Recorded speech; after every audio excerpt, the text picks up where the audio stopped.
Nasabat ng mga otoridad ang mahigit 9 milyong pisong halaga ng smuggled cigarettes sa isinagawang seaborne patrol sa karagatang sakop ng Santa Cruz Island, Zamboanga City. Bahagi ito ng patuloy na kampanya laban sa smuggling at iba pang ilegal na gawain sa karagatan upang mapanatili ang seguridad at kaayusan sa rehiyon. Nakibalita dyan si Patrolwoman AJ Cortez.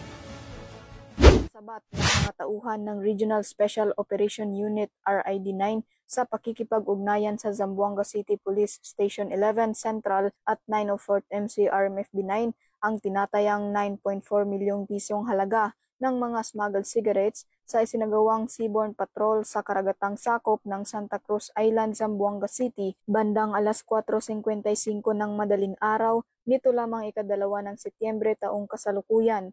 Sa isinagawang imbentaryo ng Custom Examiner ng Bureau of Customs, nakumpiska ang kabuuang 164 master cases at 18 rims ng iba't ibang brand ng sigarilyo kabilang ang D&J, Astro White, Bravo, Modern, New Fair at Berlin. Kasama rin sa nasamsam ang isang asul na motorbangka na may markang Under Armour na may 3 Yamada engines na ngayon ay naka-turnover na sa Bureau of Customs para sa tamang disposisyon.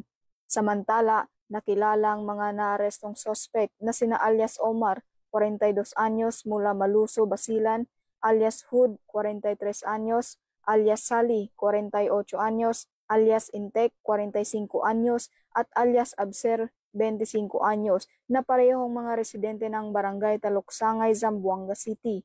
Ang mga sospek ay pansamantalang nakakulong sa Zamboanga City Police Station 11 habang inihahanda ang kaukulang kaso laban sa kanila.